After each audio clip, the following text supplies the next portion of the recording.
Ya. Recording in progress.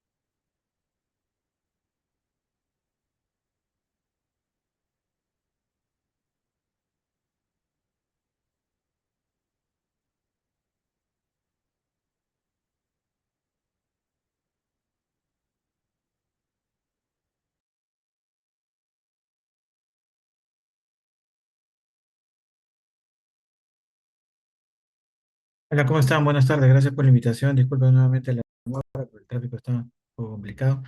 Bueno, el día de hoy vamos a hablar acerca de fundamentos inmunológicos de las inmunizaciones. Eh, Bueno, esta foto impacta, ¿no? Cuando uno lo visualiza, que puede ver cambios drásticos en ambos, en estas personas, y la única diferencia, la única pequeña diferencia, es que han sido vacunados, ¿no? Pequeña entre comillas, ¿no? Pero vemos que el paciente del lado izquierdo tiene unas lesiones, unas erupciones cutáneas, bueno, diversas erupciones cutáneas, que son típicas del paciente que ha sufrido viruela, ¿no? Y el paciente del lado derecho es un niño con una que otra lesión, pero prácticamente a la vista pues no tiene ninguna lesión. Y justamente este niño recibió la vacuna contra la viruela, ¿no? Entonces lo pongo porque fue la primera vacuna que se desarrolló marcando un hito en esta área de vacunología y siendo pues el padre de la inmunología, el científico, el médico inglés Edward Jenner, ¿no? Que más adelante vamos a mencionar un poco más. Entonces, bueno, fuera que solo el paciente tuviera lesiones cutáneas, ¿no? La gran mayoría pues fallecía, había una mortalidad alta, alrededor del 30%, y los que sobrevivían pues tenían secuelas, ¿no? Neurológicas, perdón, oftalmológicas, muchos de ellos quedaban con cegueras, ¿no? Entonces vemos de sí que la vacuna trae ciertos beneficios a los pacientes, ¿no? Y ya hemos visto, pues fue un gran hito porque antes de esto la mortalidad era muy alta, ¿no? Alrededor en el siglo XX se calcula más o menos alrededor de 300 millones de fallecidos, ¿no? En los últimos 100 años antes de que desapareciera antes de que se erradicara la viruela, hubieron alrededor de 500 fallecidos, y 10 años antes de que se declarara erradicar la viruela, hubieron alrededor de 15 millones de casos, ¿no? Esta es una foto un poco más reciente, es una niña de Bangladesh del año 1973, ¿no? 1973, unos 10 años más o menos antes de que se declare erradicada la viruela, ¿no? Con múltiples lesiones cutáneas, como le digo, de repente la niña pues sobrevive, ¿no? Pero de repente tenía alguna complicación oftalmológica más adelante, ¿no? Entonces, de por sí, pues era una enfermedad era una enfermedad que necesitaba una solución pronta, ¿no? Y fue la vacuna contra la viruela, la cual se fabricó, vamos a hablar un poco de eso también, y trajo bastantes beneficios a los pacientes, ¿no? Sin embargo, no fue hasta 1980 en que se declaró su erradicación, ¿no? La erradicación de esta enfermedad. Como pueden ver, desde el año 1796 fue el primer año en que se crea esta vacuna contra la viruela por un médico británico, ¿no? Edward Jenner. Posteriormente, pues, la vacuna se estableció como obligatoria en Reino Unido, pero hubieron algunas voces de protesta que quisieron o que hicieron que se establezca una ley de vacunación voluntaria, ¿no? Como hasta la fecha, ¿no?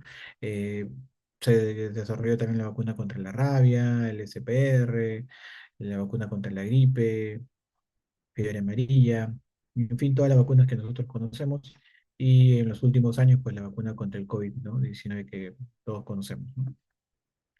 Entonces, es toda una carrera que se hizo, todos unos estudios que se hicieron, cada vez se han procesado, cada vez los procesos se han optimizado, ¿no? Sobre todo para esta última pandemia que hubo, pues la vacuna se tuvo que reducir de un proceso de 10 o más años a meses, ¿no? O años, ¿no? Entonces, es todo un esfuerzo en conjunto que se hace. Lamentablemente siempre hay personas mal orientadas, que gracias a que niegan la vacunación a sus hijos, pues hay brotes de sarampión u otras enfermedades en algunos países, ¿no? Entonces, todas esas cosas hay que reforzar en la población con la cual trabajamos, con la cual tratamos, para que no se cometan los mismos, no sucedan los mismos problemas en nuestro país. Como les hablé, Edward Jenner en el año 1796 fue el primero que desarrolla esta técnica, ¿no? De las vacunas, ¿no? En base a las observaciones que él había realizado, ¿no? Él se dio cuenta que los pacientes, o mejor dicho, las personas que trabajaban ordeñando vacas, ¿no? Desarrollaban una forma más leve de la viruela humana, que era la viruela bovina, ¿no? Y las lesiones eran pustulares también, ¿no? Pero eran mucho más eh, llevaderas las lesiones y la enfermedad también. El paciente sobrevivía sin mayores complicaciones, sin mayores lesiones. Entonces él postuló que de repente, pues utilizando inoculando las secreciones pustulares de estos pacientes que ordeñaban vacas a una persona sana, podía inmunizarse y reforzarse su sistema inmunológico. Y así lo hizo, ¿no? La primera vez, el 14 de mayo de 1796 con el hijo de su jardinero llamado Jane Phipps. Entonces, este niñito le inoculó las secreciones de las pústulas de una persona que había trabajado ordeñando vacas y que estaba obviamente padeciendo de la viruela bovina. El niño mejoró, no tuvo ninguna complicación. Posteriormente le inoculó las lesiones pustulares de una persona con viruela humana y el niño no desarrolló mayor problema. Entonces, él demuestra que el niño quedó inmunizado y que iba a resistir a la viruela humana. Posteriormente, él se realiza el mismo procedimiento y también lo publica, ¿no? Demuestra que está vacunado contra la viruela humana y que no iba a tener mayor problema. Posteriormente, esto se difundió, ¿no? A nivel de todo su país, ¿no? En ese entonces, ¿no? Otra imagen del niño recibiendo la, la, la vacuna, ¿no? Entonces, ¿por qué hablamos de las vacunas? ¿Por qué es importante no tener en cuenta todo esto del sistema de vacunas? Porque es una intervención efectiva de salud pública, ¿no? Así igual tan importante como la potabilización del agua, como la lactancia materna también. Entonces, las vacunas son súper importantes, cuyo primer objetivo que queremos buscar es obviamente liberar a las personas de las enfermedades infecciosas, buscando su erradicación, ¿no? De la enfermedad, como se produjo en el año 1980, cuando se declara erradicada la viruela, ¿no? A nivel mundial, ¿no? Después de tantas muertes, tantas secuelas, tantos problemas que había causado en la población, ¿no? Del mundial. También se han erradicado otras enfermedades como la poliomielitis, ¿no? El sarampión. Pero lamentablemente, como hablamos, hay personas que están a favor de los movimientos antivacunas que niegan la vacunación a sus hijos y empiezan a aparecer algunos brotes en diversos países, ¿no? Sobre todo países de primer mundo, ¿no? También buscamos, ¿no? Que se prevengan algunas secuelas, ¿no? Como un niño con secuela de polio, un niño con meningocefalitis, ¿no? Entonces, no es dable que habiendo la vacuna, no pudiendo evitar estas secuelas, pues en nuestra época hayan estas complicaciones, ¿no? El niño puede tener una calidad de vida mucho mejor. Estamos en otros tiempos donde el acceso a las vacunas es muy fácil en todos sitios, ¿no? Por los lugares, y además es gratuito, ¿no? Por parte del sistema de salud, ¿no? El Ministerio de Salud, perdón. Entonces, erradicar la enfermedad, prevenir que las enfermedades dejen secuelas. Otro objetivo es proteger a las personas vulnerables, ¿no? A las madres gestantes, a los adultos mayores, a los niños, a los pacientes inmunosuprimidos, ¿no? Pues obviamente hay enfermedades que dejan serias secuelas y que lo que se busca es minimizar estos problemas, confiriéndole a la persona pues el mismo beneficio a nivel inmunológico de haber superado la enfermedad, pero con una mínima probabilidad o pequeña probabilidad de que el paciente desarrolle la enfermedad y termine con alguna secuela, ¿no? Pero dándole todo el beneficio de haberse expuesto a la enfermedad, ¿no? Y habiendo generado ya obviamente sus mecanismos, esos anticuerpos que lo van a proteger por mucho tiempo. Otro objetivo es, ¿no? La inmunidad de rebaño, la inmunidad de grupo, que justamente consiste en proteger a poblaciones enteras, ¿no? ¿En qué consiste? Pues acá vamos a ver un pequeño gráfico donde vemos que las personas en azul son las personas sanas, no inmunizadas, no vacunadas, ¿no? Y por ahí aparece un enfermo, una persona infectada que desarrolla la enfermedad, son las personas en color rojo, y posteriormente pues estos pacientes contagian a los demás y la enfermedad se disemina y todos terminan enfermos. Uno que otro pues no desarrolla la enfermedad. Pero ¿qué pasa si empezamos a introducir personas vacunadas, ¿no? En esta población normal, ¿no? Entonces, estas personas vacunadas no tienen la enfermedad, mejor dicho, evitan enfermarse, ¿no? Posteriormente, mientras más sean los pacientes vacunados, ¿no? Pues obviamente genera como una especie de escudo sobre aquellas personas que por diversos motivos no hayan podido vacunarse, ¿no?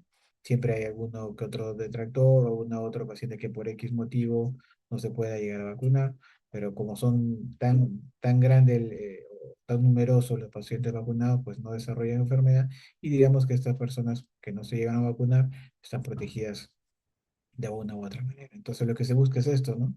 Lograr que el paciente tenga, o que lograrse el efecto rebaño, la inmunidad de rebaño o de grupo, para proteger a la gran mayoría de la población, siendo vacunados estos o por motivo de X, como menciono, no se pudieron vacunar, estando protegidos por lo que sí se llegaron a vacunar. Recordar también que la inmunidad eh, puede ser una inmunidad activa y pasiva, ¿no? Si nos centramos en las vacunas, ¿no? Hablamos de una inmunidad activa artificial. ¿Por qué es activa y pasiva? Pues pasiva porque recibe los anticuerpos ya producidos, ¿no? Hablamos de una transmisión de anticuerpos, ¿no? De forma natural, durante la lactancia, durante la gestación, una inmunidad pasiva artificial, cuando se reciben los anticuerpos fabricados ya, ¿no? El suero antiofídico, el plasma hiperinmune, ¿no? Como anticuerpos que se usó durante la pandemia. Y activa, retomando lo de la vacuna, activa natural es cuando tu mismo organismo produce los anticuerpos, por eso es activa. Natural porque sufre la enfermedad, pero obviamente pueden haber complicaciones, secuelas de haber vencido la enfermedad. Entonces nadie quiere tener esos problemas. Por ejemplo, podrías sobrevivir a la viruela, pero hay una poca probabilidad, y si sobrevives, pues hay complicaciones. Entonces nadie quiere tener ese problema porque hay enfermedades y enfermedades. Entonces lo que se busca con las vacunas es generar anticuerpos, pero enfrentarse a patógenos debilitados por diversos mecanismos, y beneficiarse de los anticuerpos producidos. Es decir, tener todas las de ganar frente a este agente patógeno y generar anticuerpos que nos protejan ahora y más adelante, y en una reexposición a este agente patógeno de forma natural, pues no va a haber problema o mínimo complicaciones, ¿no? Entonces, eso hay que tener en cuenta. Las vacunas se tratan de una inmunidad activa de forma artificial, ¿no? Para que tengan presente, ¿no? Entonces, ya que hablamos de que la vacuna es un proceso activo, ¿no? Una inmunidad activa artificial, ¿por qué es activa? Como le mencioné, porque generamos los propios anticuerpos a partir de agentes patógenos debilitados, ¿no? Entonces, el objetivo es, obviamente, inducir una respuesta inmune adaptativa, produciendo anticuerpos, ¿no? Y células B y T con memoria, perdón, específicas, y de manera que se alcance una respuesta inmune más rápida y eficiente en un segundo reencuentro con el mismo agente patógeno, ¿no? Eh, ¿Hasta ahí tienen alguna pregunta?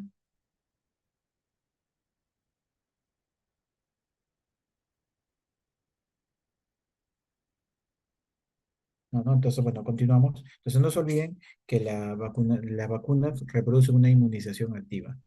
¿Ya? Su objetivo, potenciar la respuesta inmune innata, entonces, perdón, la respuesta inmune adaptativa. Entonces, hablamos de una respuesta inmune, ¿es la única que existe, la adaptativa, o también hay otra? También hay otra respuesta inmune que vamos a ver, vamos a entenderlo bien, cómo trabajan en conjunto, cómo se modifican, cómo es que reconociendo estos agentes patógenos de la vacuna, pues puede potenciarse la respuesta inmunitaria y generar anticuerpos duraderos en el tiempo, y otras células que van a producir estos anticuerpos y que van a ayudarnos más adelante a sobrellevar algunas enfermedades, ¿no? Entonces, como le mencioné, no solo existe el sistema inmune adaptativo, sino también la respuesta inmune innata. La respuesta inmune innata, ¿no? Actúa más rápidamente, no es antígeno específica para algún patógeno, ¿no? Y no genera memoria inmunológica, pero es nuestra primera línea de defensa, desde la piel hasta las células como los macrófagos, las células NK, el sistema de complemento, etcétera, ¿no? Entonces, estos elementos nos van a ayudar a defendernos en una primera instancia hasta que el sistema inmune adaptativo genere anticuerpos, ¿no? Demora en actuar, sí, pero la respuesta inmune adaptativa pues va a generar una memoria inmunológica, ¿no? Va a generar una memoria inmunológica que es lo que se busca, pero toma tiempo. Justamente lo que se busca potenciar con la vacunación es eso, ¿no? Desarrollar una memoria inmunológica duradera en el tiempo, generar buenos anticuerpos que nos puedan ayudar más adelante. Entonces vemos que ambas, tanto el sistema inmune innato como el adaptativo, interaccionan entre sí, sí, y lo que se busca potenciar, recuerden bien, es el sistema inmune innato, perdón, el sistema inmune adaptativo, ¿no? A través de la generación o el desarrollo de anticuerpos específicos y una memoria inmunológica que dure en el tiempo. Eso es lo que tienen que recordar. Para eso se realiza la vacunación. Entonces, ¿cuáles son los elementos, no? En la respuesta inmune innata hay algunos elementos, como le mencioné, como la barrera cutánea, fagocitos, sistema de complemento muy importante para facilitar la destrucción de algunos, reconocimiento y destrucción de algunos elementos patógenos, así como las células NK, que tienen a, digamos, a defendernos de los agentes patógenos de manera no selectiva, ¿no? Arrasan, digamos, con todos los elementos malos que encuentran en ese momento. ¿Demora tiempo? No, la respuesta inmune innata es rápida, es cuestión de minutos u horas que nuestro cuerpo se defiende. Por otro lado, la inmunidad adaptativa sí toma tiempo, tanto las células B como los linfocitos T toman tiempo en que van a especializarse, van a producir anticuerpos, se van a convertir en células T efectoras y eso pues, toma días, semanas en que vaya a producirse esto. Por eso que nuestra primera respuesta es la respuesta inmune innata. Entonces, como esta inmunidad adaptativa toma tiempo, lo que se busca es ganar tiempo con las vacunas y nosotros tener ya los anticuerpos, las células T efectoras listas a través de un sistema, a través de la vacunación, para que en algún momento posterior, cuando uno se exponga a la enfermedad, pues pueda desarrollar ya tenga estos elementos ya desarrollados y pueda de frente defenderse rápidamente o reconocer al agente patógeno y crear los anticuerpos rápidamente y no pasar por todo el proceso de reconocimiento que vamos a hablar, interacción entre las células B, las células T, que toma pues días, ¿no? Y puede costar la vida a un paciente hasta que uno pueda sobrellevar la enfermedad. Entonces, esos son los elementos. ¿Y estos elementos están funcionando a libre albedrío? No, todos están interrelacionados. Existen unos mensajeros, por así decirlo, que son las citoquinas, que es a través de lo cual estas células, a través de las cuales estas células se van a interconectar o relacionar, ¿no? Por ejemplo, el macrófago le produce interleuquina 12 para estimular o activar a la célula natural killer. Natural killer produce interferón gamma que va a activar la producción el reconocimiento o la actividad de estos macrófagos frente a los microorganismos X que pueden aparecer en nuestro organismo. Entonces, como pueden ver, hay diferentes sustancias que son las citoquinas que van a actuar en la inmunidad innata y todo está relacionado a partir de la inflamación, se liberan interleuquinas, las interleuquinas correlacionan o contactan entre una u otra célula para que puedan reconocer y destruir a estos microorganismos, ¿no? Y la inmunidad adaptativa, como vemos al costado, también recibe el estímulo de las señales de las interleuquinas. Claro que es un poco más elaborado, ¿no? Porque las las células T pues van a recibir el antígeno procesado por las células presentadoras de antígeno, van a estimular, van a producir la interleuquina 12 para que se diferencien las células T CD4, ¿no? En células B, en células T CD8, ¿no? Para activar estas células también y para activar a los macrófagos también y sobre todo para que las células B puedan producir un cambio, una secreción de anticuerpos, puedan producir anticuerpos y genera un cambio de isotipo de IgM a IgG, es decir, de anticuerpos que nos sirven para la infección aguda, para que posteriormente puedan desarrollarse anticuerpos IgG que nos sirvan para una infección posterior y más adelante queden como anticuerpos de defensa en nuestro organismo, ¿no? Las células CD8, las células el T citotóxicas, pues son mucho más fuertes, ¿no? En cuanto a accionar en el momento del reconocimiento de algunos procesos virales o patógenos virales, mejor dicho, pues su respuesta es mucho más potente, ¿no? Entonces, todos estos elementos de la inmunidad adaptativa y la inmunidad innata nos van a ayudar. Claro que unas toman más tiempo elaborarlas, otras son más rápidas, todo está relacionado, todos tienen un estímulo, ¿no? A través de citoquinas. Claro que la inmunidad adaptativa es más elaborada, como le mencioné, y toma tiempo. Entonces, ese tiempo se busca acortar a través de la generación ya de estos elementos, sean anticuerpos o células diferenciadas en células B o T memorias, para que más adelante no haya que demorarse frente a la respuesta frente a un patógeno, ¿no? Frente a un patógeno. Entonces, la mayoría de estas vacunas, pues lo que van a producir es una protección en nosotros a través de una respuesta humoral. Cuando hablo de respuesta humoral, me refiero a generación de anticuerpos, por si acaso, ¿ya? Entonces, estos anticuerpos sirven para destruir bacterias encapsuladas, algunos virus, para destruir toxinas, justamente neutralizan las toxinas, inducen fagocitosis y destruyen microorganismos infectantes antes de que ocasionen enfermedades en nosotros. Por eso que es importante estos anticuerpos, son importantes estos anticuerpos. Además, la protección va a depender también de la cantidad de anticuerpos, de la afinidad que estos tengan, o sea, esa capacidad de unirse del anticuerpo frente al antígeno, habla de afinidad, ¿no es cierto? Y también depende de la protección que proteja, sea a nivel de las mucosas o a nivel sistémico también. Entonces, la gran mayoría de las vacunas nos da una respuesta humoral, ¿no? Nos confieren una protección a través de una respuesta humoral. Pero también tienen que saber que existe la vacuna de la BCG, la cual nos confiere una respuesta, una protección a través de una respuesta celular, ¿ya? Entonces, las vacunas son importantes porque van a potenciar la respuesta inmune adaptativa, generando anticuerpos que nos van a proteger frente a bacterias, virus y toxinas, como estamos mencionando, y nos van a dar esta protección no solo en ese momento, sino a largo tiempo, cuando uno se vuelve a infectar con esta agente patógeno, ¿no?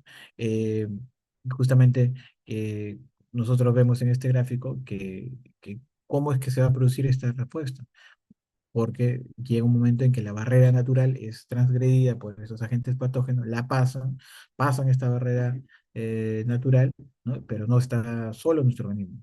Hay elementos que nos van a defender, desde los macrófagos, las células presentadoras de antígeno, los anticuerpos, el sistema de complemento. Todos estos elementos van a reconocer la presencia de microorganismos o daños celulares empleando los receptores de reconocimiento de patrones. No sé si alguna vez han escuchado de los PAMs y DAMs, que son los receptores de reconocimiento de patrones. Justamente los PAMs son patrones moleculares asociados a patógenos, que son estructuras que son liberadas por estos agentes patógenos, que nuestras células, en este caso la célula presentadora de antígenos, macrófagos pueden reconocerlos. O también los DAMs, que son patrones moleculares asociados a daño. Son elementos, ¿no? Proteínas, perdón, moléculas liberadas por la destrucción de alguna célula o por el daño de o por algunas células que se encuentran dañadas, ¿no? Entonces, digamos que son rastros que dejan estos microorganismos, ¿no? Para que nuestro organismo lo pueda reconocer y pueda enfrentarse y responder de una manera correcta. Entonces, encuentra nuestro organismo estos elementos, o sea, fragmentos de estas células o proteínas elaboradas por estos agentes patógenos, y desde ahí empieza toda la carrera para poder generar una respuesta inmunológica adecuada y defendernos, ¿no? Entonces vemos en este gráfico que la célula presentadora de antígenos va a reconocer este agente patógeno, la va a procesar, sea como le mencioné, a través de un DAM, de un PAM, ¿no? Lo reconoce, lo procesa y lo va a presentar. Lo va a llevar a un órgano linfático secundario, ¿no? Un órgano linfático secundario, sean porciones como péptidos, ¿no? Eh, Derivados de las proteínas de patógenos, o también parte de los componentes del patógeno que pueden ser presentados de forma nativa. ¿Y por qué les hablo de esto? Porque justamente estos elementos, eh, estos componentes del patógeno que se presentan de forma nativa, son los que se necesitan para poder activar los linfocitos B y T virgen. Y estos linfocitos B y T son los que van a estar encargados de la producción de anticuerpos. ¿Y cómo es que se llega a procesar? Habíamos visto cómo es que se activan las células del sistema inmune innato, la parte adaptativa de manera a grandes rasgos, ¿no? Pero ¿cómo es que se produce eh, la activación de estas células? Pues vamos a verlo. Entonces, los linfocitos B van a reconocer al antígeno en forma nativa. Estos linfocitos B tienen unos receptores que son los BCR, ¿no? Estos linfocitos eh, B, como les menciono, tienen este receptor que puede reconocer proteínas, carbohidratos, lípidos, etcétera. Cualquier forma de antígeno la va a reconocer. Pero los linfocitos T son distintos, porque los linfocitos T tienen su receptor también, que es el TSR, pero va a reconocer péptidos, o sea, fragmentos más pequeños, pero va a reconocer estos péptidos a través de la presentación, obviamente, de la célula presentadora de antígenos de estos péptidos, ¿no? Entonces, las células dendríticas son las únicas células presentadoras de antígenos que son capaces de poder activar a los linfocitos T vírgenes. Entonces, vean que ambos se van a activar, ambos tienen sus receptores, pero la célula T no. La célula T necesita que la célula presentadora de antígeno le presente fragmentos de este agente patógeno para que recién se active, ¿no? Entonces, ambos se van a activar, pero de diversa manera. Y justamente estos linfocitos vírgenes que se encuentran en los órganos linfáticos secundarios, en ganglios, que buscan un agente patógeno específico, cuando lo reconocen, se activan, deben proliferarse, deben diferenciarse en células efectoras y memoria, a grandes rasgos. Ahorita le menciono esto porque ahorita vamos a tocar estas partes. Entonces, es todo un sistema, todo un mecanismo, mejor dicho, a través del cual va a producirse la diferenciación de estos elementos celulares, ¿no? ¿Dónde está? Ya. Entonces, acá vemos que la célula B se va a activar por la presentación de un antígeno, se van a diferenciar en plasmocitos y en células productoras, ¿no? de inmunoglobulinas, ¿no? Entonces, vean acá que el linfocito B pues, reconoce el antígeno a través del BCR, se va a activar y va a empezar a proliferar los linfocitos B, ¿ya? Y posteriormente se van a diferenciar en unas células especializadas en la producción de inmunoglobulinas que tienen la misma capacidad para reconocer el mismo antígeno que han reconocido inicialmente, para generar inmunoglobulinas. ¿Basta esto? ¿Basta la presentación del antígeno, así como les menciono? En realidad no. Necesito una segunda señal que es dada por la cooperación entre las células T y B. Acá vean que las células, les pongo acá el linfocito como células B2. Tienen que saber que los linfocitos tienen tres grupos, por así decirlo. Los linfocitos B1, los B2 y los linfocitos de la zona marginal del vaso, que más adelante les voy a mencionar, ¿no? Entonces, los linfocitos B2 son los que se encuentran en la sangre, en el médula ósea, etc. Los linfocitos B1 están en la cavidad pleural, la cavidad peritoneal, y los linfocitos de la zona marginal del vaso están en el vaso. Entonces, los linfocitos B2 son los que a, a unir a estos linfocitos, van a recibir el estímulo, perdón, de los linfocitos T foliculares, que es la segunda señal, y esto va a contribuir a que se genere inmunoglobulinas de alta afinidad. Perdón, se va a producir plasmocitos de vida media larga, los cuales van a generar inmunoglobulinas de alta afinidad y también células de memoria, que pueden activarse tras recibir señales a través del BCR o alguna señal como en citoquinas. Entonces, es necesaria la interacción, la cooperación entre los linfocitos B y T para que pueda producirse una mejor respuesta, sí. Y justamente esa mejor respuesta conlleva que sean plasmocitos de vida media larga, genere una célula de memoria y que las inmunoglobulinas que se van a producir sean de mayor afinidad, es decir, tengan una unión más fuerte entre el antígeno y el anticuerpo, ¿ya? Entonces, necesitan ambas el apoyo de los linfocitos T foliculares, sí, ya para que haya una mejor respuesta.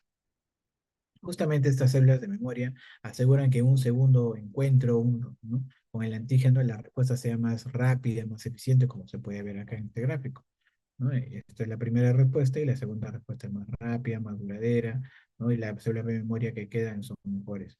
Estas células de memoria pues, pueden activarse y proliferar como respuesta al antígeno, como respuesta a las mismas citoquinas que son producidas por los microorganismos, ¿no? Ambas son señales importantes para que se puedan activar estas células de memoria. En este gráfico se puede ver en el tiempo, ¿no? Tanto en la concentración como en la afinidad, cómo es que va cambiando el isotipo, va pasando de una inmunoglobulina M a una inmunoglobulina G.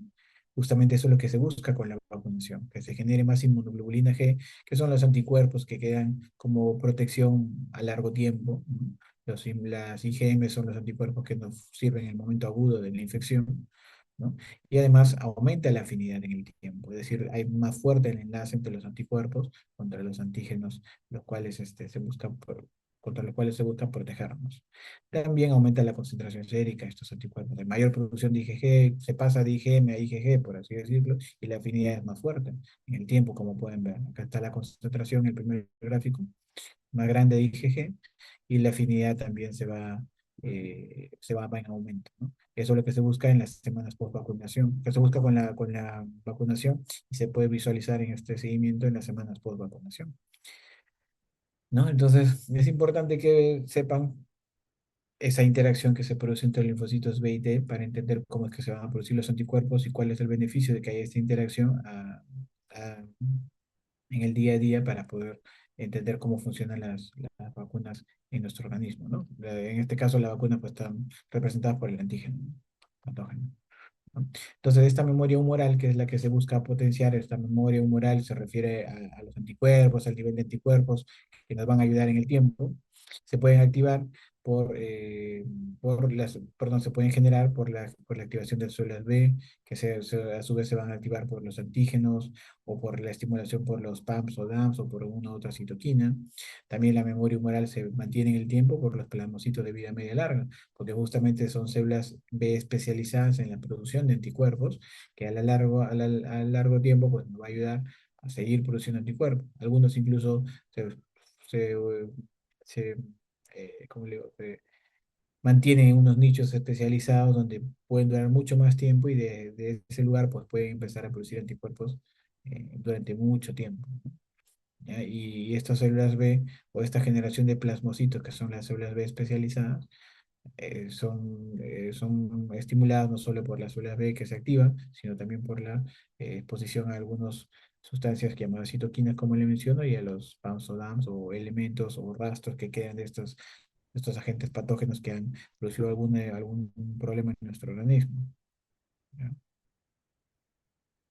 Entonces, ¿hasta ahí alguna respuesta, alguna pregunta, perdón, que tenga? Ok,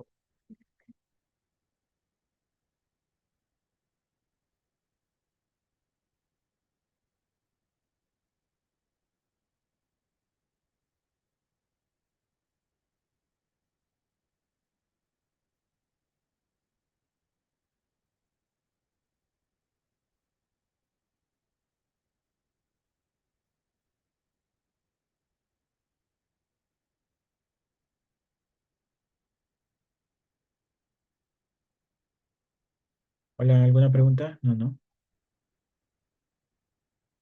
Ya.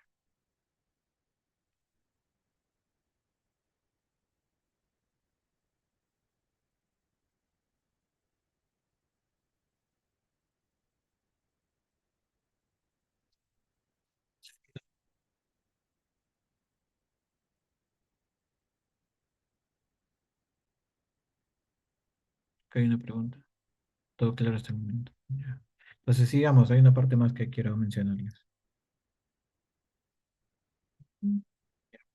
Entonces, lo que se busca mejorar con la vacunación, como le mencioné, es el sistema inmune adaptativo, ¿no? Generar anticuerpos específicos, células B y T memoria que queden en el tiempo para mejorar nuestra defensa en el tiempo contra los agentes patógenos a los cuales nos podemos encontrar. Y justamente la vacuna evita que uno tenga un riesgo de complicaciones o secuelas después de enfrentarnos al agente patógeno, ¿no?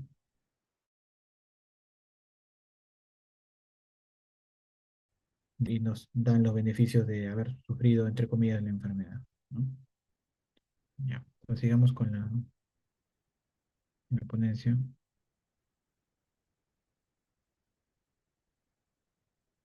Oye, ahí está.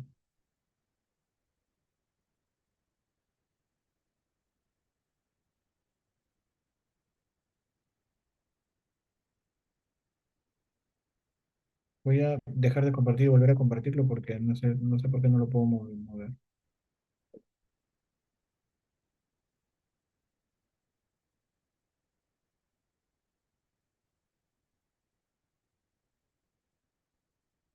Ahora sí. Entonces, ese es un ejemplo de qué es lo que pasa, ¿no? Con la vacuna, ¿no? Entonces, acá nos administran la vacuna, se deliberan los agentes patógenos, viene la célula presentadora, lo presenta, están los macrófagos que también algunas veces funcionan como célula presentadora de antígenos, pero principalmente la célula presentadora de antígenos, la célula de Langerhans, ¿no? Entonces, llega al ganglio linfático secundario, ¿no? Donde se encuentran los linfocitos T y B vírgenes patrullando, encuentran su agente patógeno, ¿no? Perdón, uy, se salió. Encuentra a su agente, no sé por qué se cuelga. Un rato voy a salir nuevamente.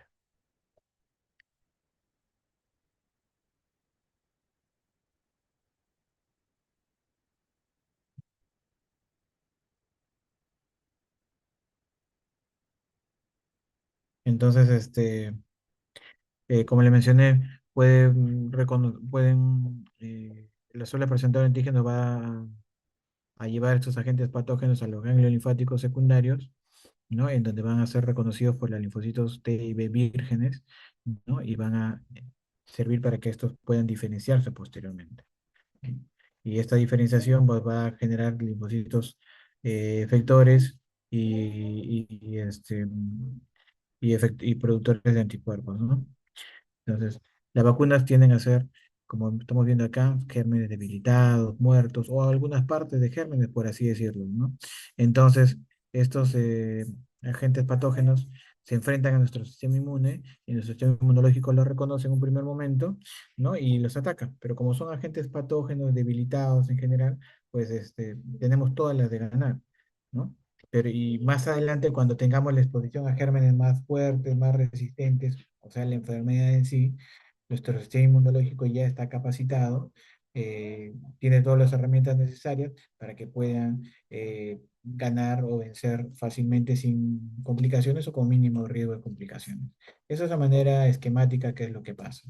Ya no se olviden que hay una interacción obviamente entre las células B y T justamente para que se pueda producir dentro del ganglio linfático secundario la cooperación entre las células B y T para poder potenciar o activar, proliferar y diferenciación de las células B. ¿Ya? Entonces, son gráficos para entender de manera didáctica cómo es que pasa esto, ¿no? Entonces, las vacunas, como ustedes saben, ¿no? Son compuestos que van a estimular nuestro sistema inmunológico para que produzcan anticuerpos contra algunas enfermedades, ¿no?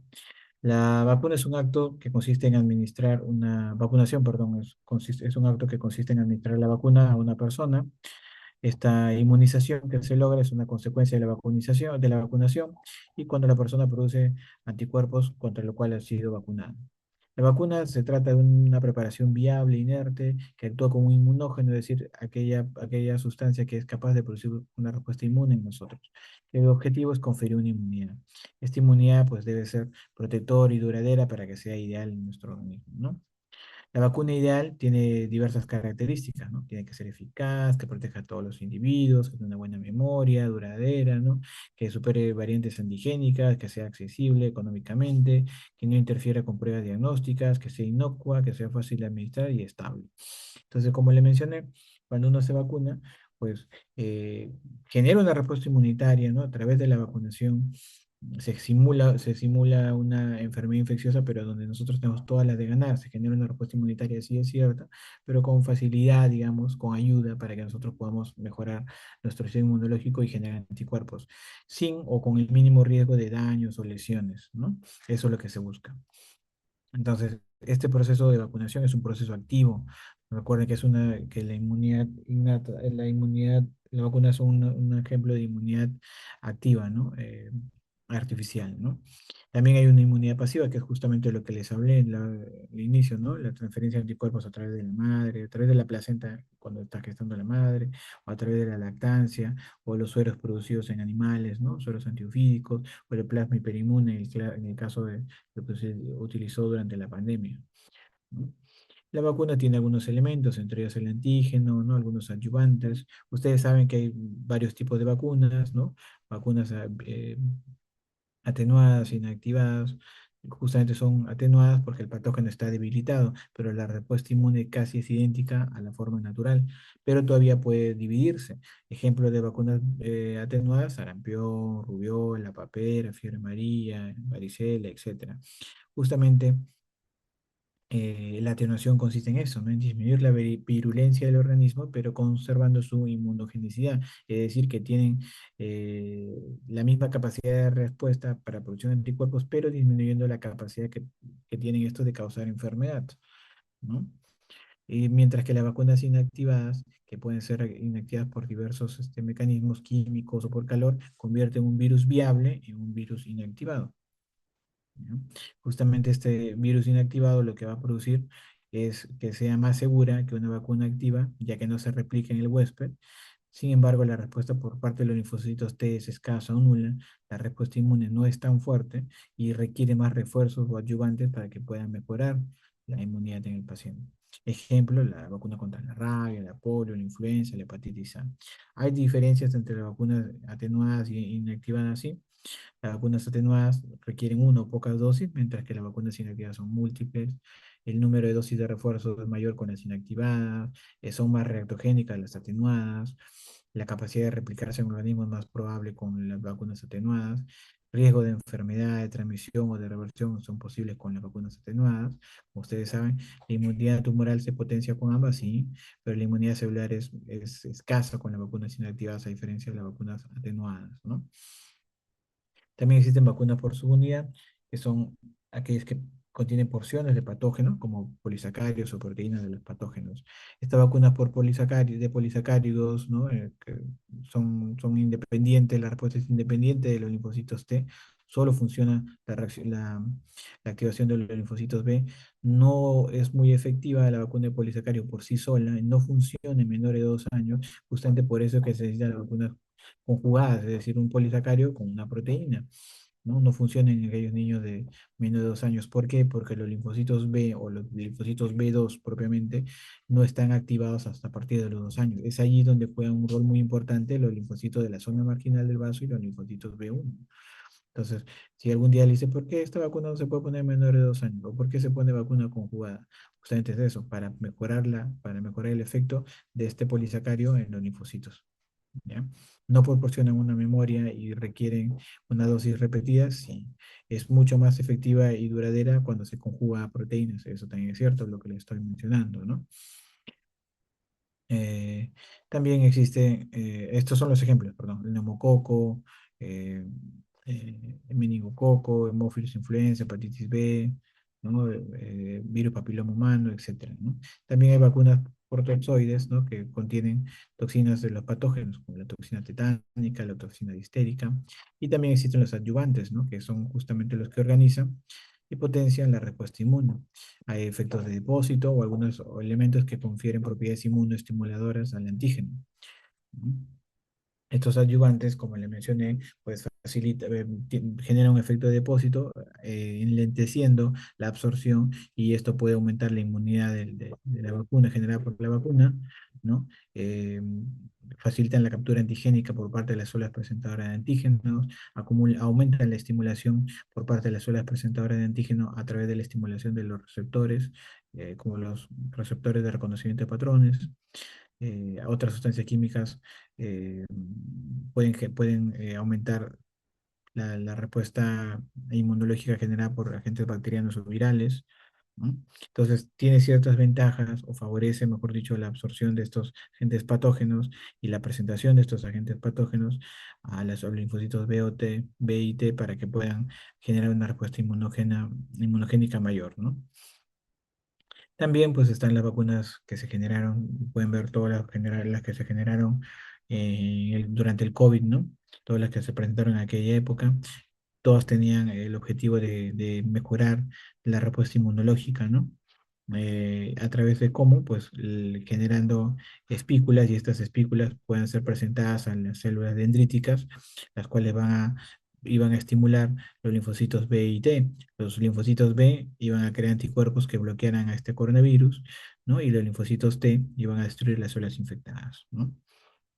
Eran múltiples, no múltiples los esfuerzos, entre la vacuna Pfizer, ¿no? Que utilizaba el ARN viral, ¿no? Era una nueva técnica que se empezó a utilizar en ese momento porque estábamos contra el tiempo y se logró rápidamente, ¿no? Entonces, estas vacunas que se fabricaron en esa época, pues el objetivo, como le mencioné nuevamente, era estimular estos dos tipos de células, linfocitos B y T, ¿ya? Eh, para mejorar la producción de anticuerpos y destruir las células directamente, ¿no? De todas maneras, ustedes al estar presentes o tener siempre contacto con las mamás, si hay niñitos que siempre se enferman a cada rato, tienen infecciones serias, no tienen buen crecimiento, tienen otitis, sinusitis a repetición, o tienen 3, 4, 5 neumonías, o más de 2 neumonías al año, o, ¿no? Este, o antecedentes familiares de enfermedades raras que ha causado fallecimiento de algún hermano de alguno de los pacientes que tienen o familiares en general, ¿no? Entonces, tiene que estar pendientes que podría tratarse de un niño que tenga alguna inmunodeficiencia primaria, ¿no? Que justamente cuando tienen estos antecedentes, algunas vacunas pueden causarle problemas, ¿no? Sobre todo las atenuadas. Entonces, siempre preguntando un pequeño interrogatorio a la mamá si hay algún antecedente de enfermedades raras, ¿no? Si el niño tiene infecciones a repetición, falla de crecimiento, siempre se enferma cada rato, etcétera, ¿no? Entonces, es importante que lo tengan presente para hacer un pequeño screening. Por ahí debe haber algún pacientito dando vueltas con algún problema y se le podría ayudar a tiempo, ¿no? Entonces, eso sería todo. Muchas gracias.